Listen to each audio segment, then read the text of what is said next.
그런데 이제 이 인류 역사상 여러 문화가 교육을 이런 이유로 혹은 저런 이유로 강조를 했어요. 고대 그리스에서도 교육을 강조했는데 그건 제자로 하여금 스스로 깨닫도록 도와주기 위해서 교육을 했거든요. 또 유교에서는 학이지지라 배워서 아는 것이 더 중요하기 때문에 유교와 고대 그리스 사상은 교육을 매우 강조했습니다. 그래서 그런 그 사회에서는 문화가 비교적 빨리 발전했어요. 그러나 고대 그리스 시대나 유교 사회에서는 그 교육이 상류층에만 국한되어 있습니다. 귀족들에게만 국한되어 있었어요. 그래가지고 일반 시민들에게는 교육이 전혀 이루어지지 않았습니다. 그런데 우리 기독교에서만 보편 교육이 일어났는데 그게 언젠가 하니까 종교개혁 때 비로소 시작이 됐습니다. 지난해 우리 종교개혁 500주년을 맞았습니다만 종교개혁 때 비로소 보편교육이라는 것이 생겼는데 그건 무슨 말이겠습니까? 모든 사람은 교육을 받아야 된다 그 말 아닙니까? 왜 그러냐? 우리 기독교에서는 모든 인간은 다 하나님의 형상으로 지음을 받았기 때문에 모든 사람은 동일하다, 동등한 권리를 가지고 있다. 그러면 모든 사람은 다 구원을 받아야 된다. 모든 사람이 구원을 받으려면 반드시 성경을 읽어야 된다. 성경을 읽으려면 글을 알아야죠. 그러므로 모든 사람은 글을 배워야 한다. 이것이 종교 개혁자들의 주장입니다. 그래서 칼빈과 루터는 사람이 구원을 받으려면 성경을 읽어야 되고 모든 사람이 구원을 받아야 하기 때문에 귀족만 구원받는 게 아니고 모든 사람이 교육을 받아야 되기 때문에 모든 사람은 글을 배워야 되고 따라서 모든 사람은 교육을 받아야 된다. 그래서 보편 교육을 이때 비로소 시작했습니다. 1524년에 독일의 시장들과 시의원들에게 루터가 편지를 보내는데요. 그 편지에서 교육이 가져다 주는 영적, 경제적, 정치적 이익을 매우 강조했습니다. 그래서 모든 사람은 교육을 받아야 된다. 그 루터의 정신에 따라서 루터와 같이 종교개혁 활동을 했던 멜랑톤과 부겐하이는 독일어로 읽기, 쓰기, 수학과 종교 과목을 가르쳤다 그럽니다. 그 말은 무슨 말인가 하니까 그 전에는 나전어로 가르쳤어요. 나전어로 수학을 가르치고 종교 과목을 가르치고 읽기, 쓰기를 가르쳤습니다. 나전어라는 말은 그때 사용되지 않은 말입니다. 귀족들만, 소수 학자들만 아는 문자였습니다. 그때는 이미 나전어는 소위 죽은 언어였어요. 죽은 언어라는 말은 일상생활에서 사용되지 아니하는 언어였습니다. 다만 소수의 학자들과 귀족들만 사용하던 그 언어인데 그때는 교육이 모두 나전어로 이루어졌어요. 그런데 이 멜랑톤, 부겐하겐 사람들은 독일어로 수학을 가르치기 시작했다. 그건 무슨 말입니까? 일반 시민들도 교육을 받아야 된다. 그 말 아닙니까? 또 루터는 독일어로 성경을 번역을 했어요. 그전에는 나전어로 성경이 이루어졌기 때문에 신부들만 성경을 읽을 수 있었고 학자들만 성경을 읽을 수 있었습니다. 일반 시민들은 전혀 성경을 읽지 못했어요. 그런데 루터가 독일어로 성경을 번역해서 비로소 일반 시민들도 성경을 읽을 수 있게 그렇게 됐습니다. 그래서 모든 사람이 이제는 교육의 대상이 됐습니다. 지난해 말에 그러니까 발표된 지가 며칠 안 됩니다만은 영국의 레가툼 경제연구소라는 연구소가 있는데요. 영국의 가장 그 유명한 옥스포드 대학과 같이 여러 가지 조사도 하고 연구를 하는 그런 아주 꽤 권위 있는 연구소입니다. 그 연구소가 해마다 번영지수라는 것을 발표를 합니다. 영어로 프로스페리티 인덱스라고 그러는데 이 프로스페리티 인덱스, 즉 번영지수가 세계 여러 나라를 비교하는데 가장 객관적이고 정확합니다. 왜냐하면 여기는 9가지를 망라해가지고 순위를 매겨요. 예를 들어서 경제의 질이라든가 통치라든가 교육이라든가 건강, 개인자유, 사회적 자본, 자연환경 이런 9가지 항목을 기준으로 해가지고 세계 여러 나라의 순위를 결정하는데요. 지난해 그 순위에서 1등부터 11등까지가 모두 개신교 국가입니다. 놀랍죠? 왜 구태여 개신교 국가가 그렇게 잘했을까? 이번에 그 평창 올림픽에도 보니까 1등부터 8등까지는 모두 개신교 국가들이, 한국만 뭐 개신교, 역시 뭐 한국의 제일 큰 종교는 개신교니까 한국도 그 포함되어 할 수 있죠. 하여튼 1등부터 8등 스위스까지 모두 개신교 국가예요. 그 좀 이상하지 않습니까? 왜 개신교 국가들이 1등부터 번영한 나라로서는 1등부터 11등까지 가고, 그 다음에 올림픽 메달도 올림픽의 경기도 개신교 국가들이 그렇게 잘할까요? 이유가 뭘까? 전 세계의 개신교인의 84%가 선진국 내지 중진국에 살고 있다는 통계가 나와 있습니다. 다른 말로 말해서 개신교 국가들은 비교적 잘 살고 있고 경제도 단단하고 문화 수준도 높고 정치도 안정돼 있다. 그것을 뜻합니다. 왜 그럴까요? 여러 가지 이유가 있습니다. 앞으로 이야기하겠습니다만, 첫째, 개신교는 루터와 칼빈은 근면을 강조하고 열심히 일해야 된다. 그 다음에 절제해야 된다. 그 다음에 노동윤리라는 말은 일은 그 자체로 고귀하다. 그러므로 나한테 이익이 생기든 생기지 않든 무조건 일해야 된다. 그걸 강조를 하고요. 또 투명성, 정직하고 또 공정하고 이런 것을 강조하고, 그래서 사회적 자본이라는 것이 굉장히 풍부합니다. 이 사회적 자본이라는 것에 대해서는 나중에 다시 설명을 하겠습니다. 쉽게 말해서 도덕성입니다. 다른 사람을 배려하고 다른 사람과 같이 일할 수 있는 능력, 다른 사람을 도와줄 수 있는 능력, 이런 것을 우리가 합쳐서 사회적 자본이라고 그러는데, 다 사회적 자본이 개신교 국가가 높습니다. 그리고 그 모든 것이 결국 교육 때문에 그렇다. 개신교 국가들이 교육을 강조했기 때문에 그렇게 순위가 높다. 저는 그렇게 해석을 합니다. 그 개신교 국가가 처음으로 이 보편 교육을 시작을 했거든요. 모든 사람은 교육을 받아야 한다. 그래서 개신교 국가들에서 가장 많은 대학이 이루어지고 있고 또 대학들의 수준이 매우 높습니다. 예. 문화 발전에 교육의 비중은 절대적입니다. 모든 자원 가운데 인적 자원이 가장 중요하죠.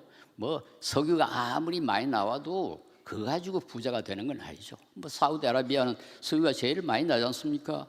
그런데 그 나라를 우리가 선진국이라 하지 않지 않습니까? 석탄이니 금이니 많이 나와도 그거 가지고 선진국이 되는 게 아닙니다. 사람의 질이 높아야 그게 선진국이 되는데, 이걸 우리 인적 자원이라. 그런데 인적 자원은 태어날 때부터 이루어지는 게 아니에요. 인적 자원은 교육을 통해 가지고 형성이 되는 겁니다. 요즘은 또 지식 기반 사회라 그러지 않습니까? 과거보다 오늘날은 지식이 모든 걸 결정을 해버립니다. 그래서 이 교육이 엄청난 가치를 가지고 있고, 우리 한국이 이만큼 된 것도 교육 때문 아닙니까? 제가 1962년에 여러분 가운데 그때 태어나지 않은 분들도 아마 상당히 많이 계실 겁니다만, 제가 62년에 미국으로 유학을 갔는데요. 그때 개인당 소득이 82불이었어요. 82달러. 지금 우리가 약 3만 달러 되지 않습니까? 82불이에요. 얼마나 가난했는지 모릅니다. 그런데 어떻게 한 400배, 그동안에 400배나 이렇게 성장했을까? 뭐가 있습니까? 우리나라에 석유가 납니까? 철이 납니까? 뭐가 있습니까? 교육. 그래서 전 세계가 그건 인정하고 있습니다. 한국이 저만큼 발전한 것은 교육 때문이다. 이렇게 교육이 여러분 얼마나 중요한가 하는 것을 알 수가 있습니다.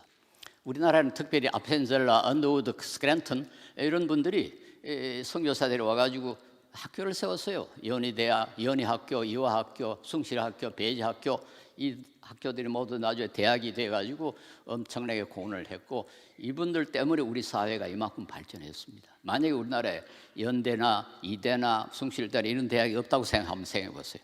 우리는 지금보다 훨씬 후진국이 돼 있을 겁니다. 그래서 이 기독교 선교사들이 세운 대학들 때문에 우리나라가 이만큼 발전했고, 교회도 마찬가지입니다. 우리 한국 교회 굉장히 많이 성장했습니다만 단순히 우리가 열심히 노력해가지고 된 건 아닙니다. 이런 배경 때문에 역시 발전을 했습니다. 지금도 전 종교 학교들 가운데 개신교가 72%, 즉 이 개신교 학교가 259개나 되는데요. 전체 이 종교기관의 종교학교의 72%를 차지하고 있고, 지금도 자꾸 늘어나고 있습니다. 천주교는 71개, 불교는 31개뿐입니다. 그러니까 비교가 안 되죠. 그러니까 우리 기독교는 교육을 강조했고 그 덕으로 우리 교회도 성장했고 그 덕으로 우리 사회도 그만큼 발전했다 이렇게 말할 수 있습니다. 네. 그런데 이제 여기서부터 이까지는 이제 좋은 이야기만 쫙 했습니다. 지금부터 이제 기분 나쁜 이야기를 하기 시작합니다. 근데 아까 그 개신교 국가들이 번영 지수에 레가툼 경제 연구소 1등부터 11등까지가 모두 개신교라고 그랬는데 우리나라는 몇 등이냐? 번영 지수가 36번째.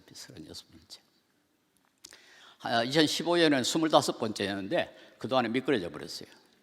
그건 우리나라가 발전 안 해서 그런 게 아니고 다른 나라가 더 많이 발전해서 우리가 지금 뒤져져 있는 겁니다. 그런데 뭐 때문에 우리가 이 순위가 뒤져 있는가? 여기에 이제 참 오늘 강의에 초점이 있습니다. 아까 이야기한 사회적 자본이 93위예요. 한번 생각해 보세요. 교육은 한국이 17위입니다. 상당히 교육이 잘한 거로 돼 있어요. 그런데 사회적 자본은 93입니다. 사회적 자본이 뭔가 하니까 아까 이야기한 것처럼 얼마나 정직하냐, 다른 사람을 얼마나 도와주느냐, 다른 사람이 위기에 처했을 때 믿을 만한 구석이 있느냐, 얼마나 심리적 안정을 누리느냐, 얼마나 단결을 잘할 수 있느냐, 이런 것이 모두 합쳐가지고 사회적 자본이라고 그러는데 우리는 여기에 후진국입니다. 후진국. 그 다음에 건강은 더 높죠. 우리나라의 의료 수준 상당히 높습니다. 또 열심히 운동하고 음식 가려 먹고 좋은 약 쓰고 세계에서 17번째, 15번째예요. 그런데 자연환경은 90입니다. 자연환경은 물론 뭐 물, 산 뭐 이런 것도 다 들어있지만 그 중에 뭐가 들어있는가 하니까 미세먼지, 환경 보존 이런 것이 들어있습니다. 그런데 우리 환경 보존에 너무 관심이 없어요. 뭐 여러분 오늘 여기 올 때 보신 분이 계십니다만 저는 지금 전기차를 타고 여기 왔습니다. 전기차를 타고 이 8층까지 올라오는데요. 탄산가스 1cm도 안 만들었어요. 저는 전기차를 타고 왔으니까. 그 전기는 우리 태양광, 우리 집에 태양광 발전 시설을 만들어가지고 그 전기를 가지고 제가 타고 다닙니다. 그래서 저는 미세먼지 한 톨도 만들지 않습니다. 그런데 얼마 전에 이 미세먼지가 너무 심각하니까 박원순 서울시장이 오늘은 모두 이 대중교통수단을 쓰세요 그랬잖아요. 그래 대중교통수단 사용하는 거 공짜로 하니까 하루에 50억이 들었어요. 사흘 동안 150억을 낭비했다고 신문이 야단입니다. 그런데 서울시장의 말을 듣고 자동차를 안 탄 사람이 몇 사람이냐? 2%, 1.7%. 여러분 어떻게 생각합니까? 시장이 나쁩니까? 그날 자동차를 타고 간 사람이 나쁩니까? 지금 미세먼지가 사람 코에 들어가서 사람을 병들게 하는데 서울 시민의 98%가 거기에다가 미세먼지를 더 집어넣는 겁니다. 다른 사람의 코에다가. 이게 우리 사회적 이 자연 환경을 저렇게 나쁘게 만드는 겁니다. 그래서 되겠습니까? 그 정도면은 웬만한 사람은 그렇게 급하지 않은 사람은 대중교통수단을 사용해야죠. 그렇죠? 그런데 1.7%, 2%만 시장의 말을 듣고 자동차를 집에 두고 대중교통수단을 사용했어요. 여러분 이것이 우리나라를 후진국으로 만드는 겁니다. 뭐 공장 뭐 많이 짓고 무슨 뭐 지하철 잘 만들고 건물 잘 만들고 뭐 평창 올림픽 잘하고 그게 선진국을 만드는 게 아니에요. 선진국이란 다른 사람을 얼마나 배려하느냐. 다른 사람이 좀 병들어 죽어도 좋다. 나는 편리하게 자동차 탄다. 이런 사람이 98%가 되는 나라가 선진국이 될 수가 없죠. 그래서 여러분 우리 교육이 여기서 이제 소위 말한 파행적 교육, 지식 교육은 강조를 하는데 아주 뭐 시험 쳐가지고 점수 많이 따고 좋은 대학 가고 기술을 개발하고 이런 거는 뭐 아주 얼마나 열심인데 다른 사람을 좀 배려하는 교육. 그건 제로입니다, 제로. 이것 때문에 우리가 이렇게 경제가 괜찮고 교육 수준도 높고 뭐 여러 가지 의료 수준도 높고 하는데도 36위밖에 안 되는 겁니다. 한번 보세요. 지식 교육으로 성취할 수 있는 분야에는 모두 상위권입니다. 모두 지금 열심히 노력해가지고 성취할 수 있는 건 한국이 최고예요. 다 상위권입니다. 그런데 인간관계에서 기본적인 인성교육, 다른 사람을 배려하고 다른 사람을 도와주고 다른 사람에게 해를 안 끼치고, 거기에는 완전히 후진국이에요. 한번 보세요. 투명성 기구, 독일에 있는 세계 투명성 기구라는 기관이 있는데 해마다 어느 나라가 가장 부패해 있느냐, 어느 나라가 가장 깨끗하냐, 그걸 순위를 매기는데요. 우리나라가 몇 등인지 압니까? 51등입니다. 51등. 51등. 제일 깨끗한 나라를 1등으로 하는데 우리는 51등이에요. 거기서도 개신교 국가들이 모두 13인가까지 차지하고 있어요. 그런데 우리나라는 51등이에요. 어느 나라 어느 정도가니까 아프리카의 보츠와나가 34위입니다. 보츠와나 어딘지 압니까? 아프리카의 보츠와나예요. 루안다라는 나라는 얼마 전에 이 종족이 저 종족주의고 저 종족이 이 종족주의고 해가지고 종족 살상 운동이 일어나서 엄청난 문제를 일으킨 나라가 루안다인데 그 나라가 48위입니다. 그런데 우리가 51위라면은 우리나라가 얼마나 부패해 있는가 하는 걸 알 수가 있죠. 이걸 투명성 지수라고도 하고 부패 인식 지수라고도 합니다. 즉 한국은 요만큼 부패해 있다. 세계에서 청렴도에 있어서 51번째다. 여러분, 후진국입니다. 우리는 의료에서 선진국이고 문명에서 선진국이고 기술에서 선진국이고 스포츠에도 선진국이고 거의 모든 분야의 선진국인데 딱 한 가지, 도덕성은 후진국. 아프리카의 보츠와나와 루안다보다도 뒤떨어져 있는 그런 후진국입니다. 일본은 20위입니다. 우리가 51인데 일본은 20위예요. 그러니까 우리가 얼마나 지금 대만이 31위고요.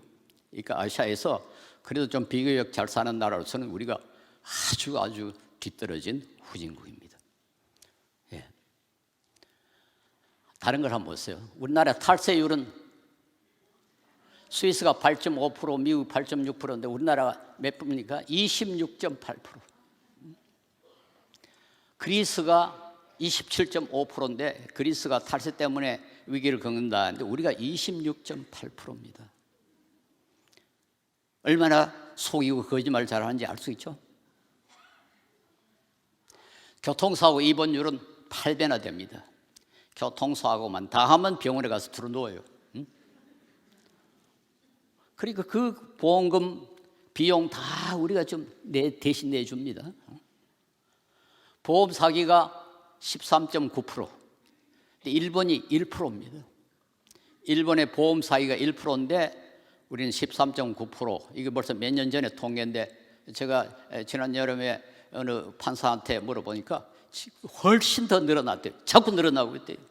아마 지금은 한 20%는 될 거라고 그럽니다. 우리가 내는 보험금의 20%는 사기꾼들의 손에 다 들어갑니다. 이런 걸 선진국이 할 수 있습니까? 그래서 우리가 이 부정직하기 때문에 얼마나 손해를 보느냐. 만약에 일본 정도로만 투명하면 우리 경제가 1년에 1.4에서 1.5% 더 성장할 수 있다. 엄청나게 빨리 부자가 될 수 있습니다. 근데 단순히 거짓말을 많이 하기 때문에, 속이기 때문에, 탈세하기 때문에 우리는 지금 경제가 충분히 발전하지 못합니다. 우리의 그 부지런함이라든가 우리의 기술이라든가 우리의 지식, 이걸 정직하기만 하면 확 자라는데 부정직하기 때문에 못 자라고 있는 겁니다.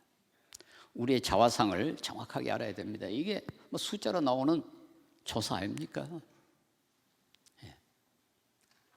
근데 다음입니다. 일본에는 개신교인이 전체 인구의 0.5%입니다. 그런데 일본에는 어떻게 하다가 도덕적으로 선진국이 되느냐. 한국에는 기독교인이 19.4%입니다. 일본에 한 30배 되죠? 40배 됩니까? 그렇게 개신교이 많고 더군다나 개신교가 또 최대 종교인데도 불구하고 도덕적 후진국이 돼 있다. 왜 이렇게 됐는가? 한국 기독교가 세상의 소금 역할을 못했기 때문에 그렇습니다. 19%만 정직했더라면 우리 사회가 이렇게 분위기한 사회로 나와 있지 않을 겁니다. 이게 지금 오늘 제가 여러분에게 도전하려고 하는 내용입니다.